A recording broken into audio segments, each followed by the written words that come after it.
Special intensive revision यानी SIR के दौरान वोटर लिस्ट से नाम हटाए जाने को लेकर पैदा हुए भ्रम के बीच सुप्रीम कोर्ट ने एक बार फिर साफ किया है कि केवल मतदाता सूची से नाम हट जाने भर से किसी व्यक्ति की नागरिकता अपने आप खत्म नहीं हो जाती। अदालत ने दोहराया कि नागरिकता तय करने की अलग कानून प्रक्रिया है और चुनाव आयोग को किसी की नागरिकता तय करने का अधिकार नहीं है।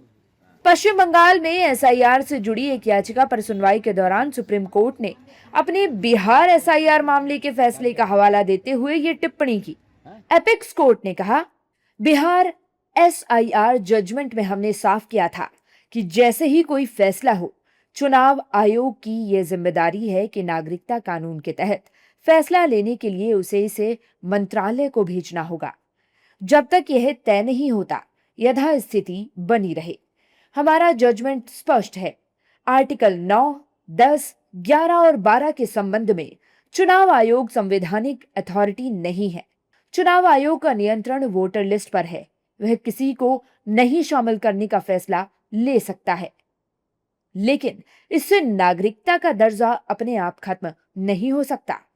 सुप्रीम कोर्ट की टिप्पणी पर अब राजनीतिक दलों की प्रतिक्रियाएं आने लगी हैं।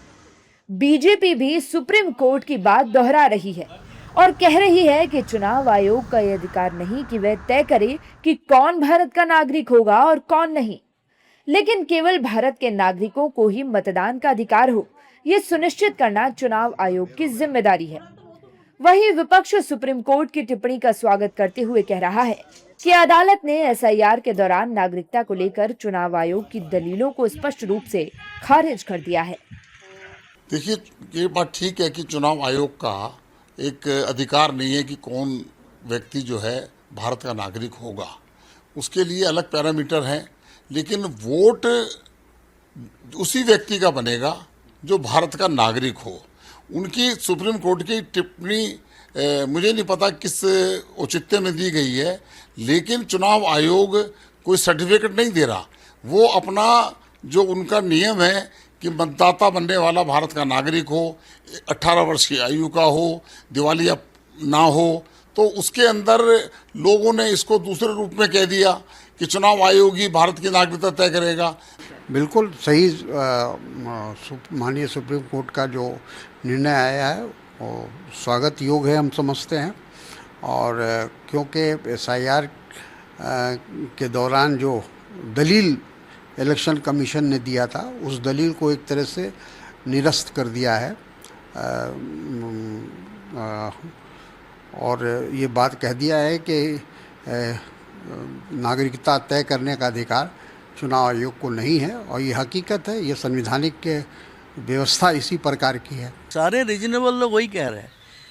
इलेक्शन कमीशन के काम है इलेक्शन लिस्ट को इंश्योर करना, सारे वोटर को वोटाधिकार के इंश्योर करना, वोटिंग सिस्टम को पीसफुली ऑर्गेनाइज करना और वोटिंग रिजल्ट डिक्लेयर करके नया सरकार बनाने में मदद करना।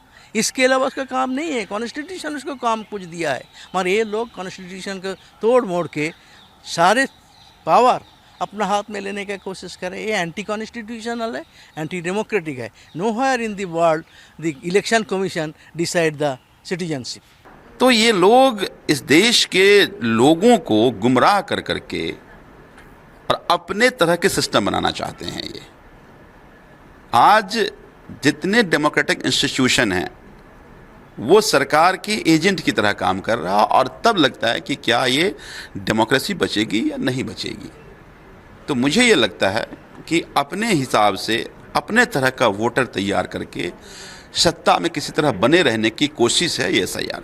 अगर ये ऑब्जर्वेशन है कि अगर किसी का नाम वोटर लिस्ट में नहीं है लेकिन वो सिटीजन हो सकता है, ओके, लेकिन अगर वोटर लिस्ट में नाम नहीं है, वोट नहीं दे सकता है और वो मौका लेकर दूसरे कोई सरकार बना लेते हैं, ये भी तो कोई काम का बात नहीं हुआ ना।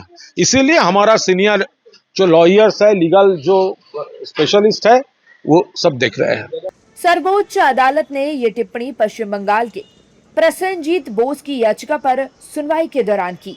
याचिका में आरोप लगाया गया है कि एसआईआर के बाद जिन लोगों के नाम मतदाता सूची से हटे हैं, उन्हें राज्य सरकार सार्वजनिक वितरण प्रणाली, अन्नपूर्णा योजना और अन्य कल्याणकारी योजनाओं का लाभ देने से भी वंचित कर रही है।